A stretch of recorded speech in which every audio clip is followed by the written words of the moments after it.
Aquí estoy otra semana más para hablar sobre alimentación en deportes de resistencia. El tema de esta semana es la tirada larga. ¿Por qué he decidido hablar de este tema? Porque sois muchos los que el último trimestre del año estáis preparando sobre todo un maratón o una media maratón, en las que previamente hay una tirada larga. Esta tirada larga ya sabemos que es parte del entrenamiento y son bastante importantes, pero también es parte del entrenamiento nutricional. La alimentación se entrena, ya sabéis que este es mi dicho. Este momento es crucial para practicar lo que simularemos el día de la carrera. Antes de empezar, quiero decirte que, como sabéis, tengo la guía de alimentación y suplementación para el maratón en Amazon.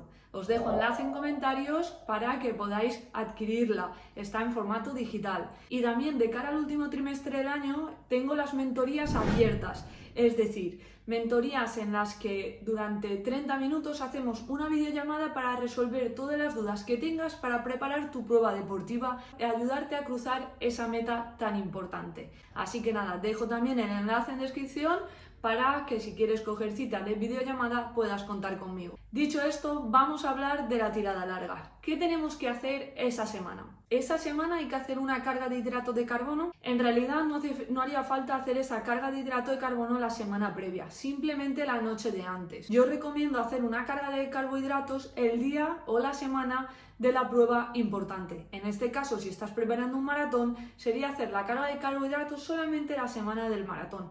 Y ya hablaremos en próximos vídeos de carga de carbohidratos. En cuanto a la tirada larga, ¿qué es lo que hacemos? Esto empieza el día antes con la cena.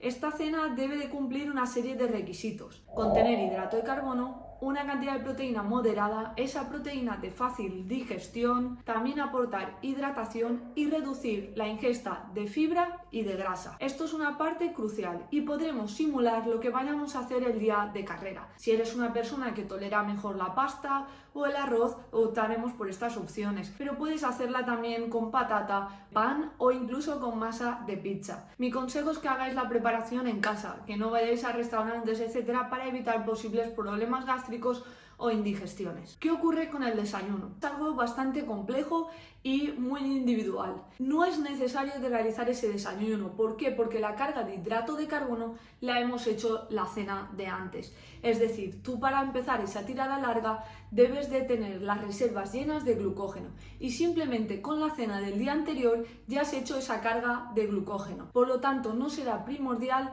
hacer ese desayuno lleno de hidrato de carbono.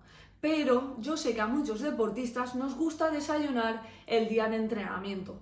Por ejemplo, a mí me gusta hacerlo. Por lo tanto, sí que recomiendo que ese desayuno cumpla con una serie de características, que contenga también algo de hidrato de carbono, que aporte hidratación y algo de proteína de manera moderada. En función del tiempo que te quede hasta llegar a empezar esa tirada larga, estipulamos que debemos de consumir hidratos de carbono más complejos o más simples. Es decir, si por ejemplo te quedan 4 horas para hacer esa tirada larga, pongamos que la vas a hacer por la tarde, elegiríamos hidrato de carbono complejo, como es el caso de pasta o arroz con algo de proteína, atún o pollo.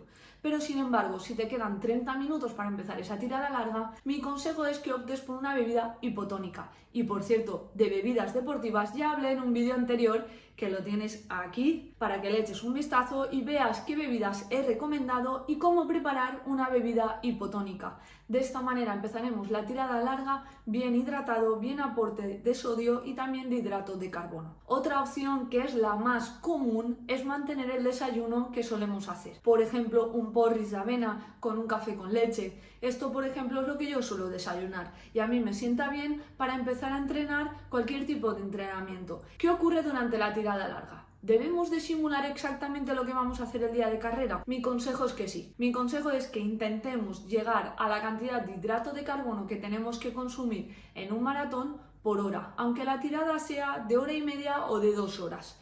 ¿Por qué? Porque de esta manera vamos a entrenar ese intestino. Es muy importante esta parte. Nuestro intestino tiene que entrenar su capacidad de asimilar hidrato de carbono, sodio y el agua en unas concentraciones concretas. Para realizar un maratón, que la mayoría de personas vamos a 3 horas, 4 horas, debemos de consumir entre 60 y 90 gramos por hora, que por cierto, algún deportista debería de llegar a 120 gramos por hora. Y la manera que solemos preparar esos maratones es con geles deportivos y con agua. Por lo tanto, en la tirada larga debes de practicar los geles que vayas a utilizar, el aporte de agua que necesitas en función de tu tasa de sudoración, que por cierto ya hablé de tasa de sudoración, aquí te lo dejo, y la cantidad de sodio. La cafeína es algo que tendrás que probar y es algo muy individual. Todos conocemos a alguien que se toma un café a las 10 y a las 11 está durmiendo, y hay quien a las 3 de la tarde tomamos un café y luego nos cuesta dormir a las 10 de la noche. Por lo tanto, dependiendo de la tolerancia del deportista, indicaremos las pautas de este compuesto. Dicho esto, importante probar esos geles tiradas previas, es decir, si tenemos 3 tiradas largas para el día del maratón, si ya tienes una marca muy top de geles deportivos, optaremos por estas. Pero si quieres cambiar de marca porque has tenido problemas gástricos, porque no te sientan bien, etcétera, puedes optar por probar diferentes marcas. Esto hay que diseñar la estrategia de manera muy concreta. Y por cierto, esto es un trabajo que hago de manera muy individual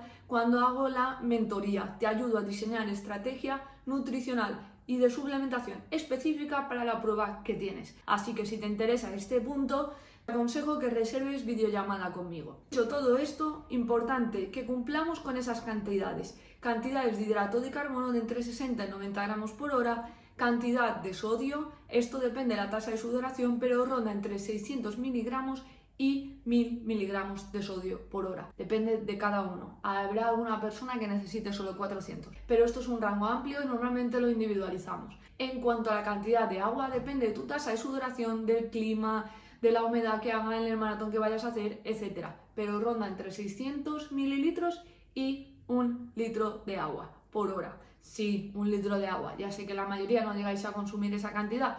Es muy difícil reponer la ingesta de líquido a la misma velocidad que nos estamos deshidratando. Pero es muy importante este aspecto porque una de las razones de las que aparece el muro suele ser por deshidratación. Otra de ellas es por bajo aporte de hidrato de carbono, es decir, porque se te han agotado las reservas de glucógeno. Así que es primordial entrenar esta parte y entrenar nuestro intestino en la tirada larga. ¿Qué ocurre después? ¿Qué debemos de hacer? Debemos de recuperar de manera eficiente. Ya lo sé, muchos estáis pensando que después de una tirada os merecéis una buena comida, una cervecita, etc. Pero es clave esta recuperación. Si tienes 12 horas hasta el siguiente entrenamiento, es decir, menos de 12 horas, debemos de optar por una bebida hipertónica, es decir, una bebida con contenido de hidrato de carbono elevado y algo de proteína. De esto también he hablado en vídeos anteriores, en el último vídeo de bebidas hipertónicas puedes ver cómo prepararla. Sin embargo, si te quedan más de 24 horas para el siguiente entrenamiento, debemos de volver al plan nutricional que tienes pautado en función de tu objetivo, los entrenamientos que vayas a hacer, el tipo de trabajo, etc. Y esto es parte de mi trabajo y es parte de lo que suelo realizar en consulta, es decir, de manera individualizada trabajo con cada deportista en función de muchos aspectos y le pauto cada una de las ingestas para mantener su rendimiento, evitar la fatiga, evitar molestias gástricas y sobre todo evitar que su salud se vea afectada por esos volúmenes de entrenamiento. Y todo lo clave sobre la tirada larga. Os espero próximamente en próximos vídeos y cualquier duda sobre la tirada larga comenta y nos vemos y contesto. Un abrazo a todos.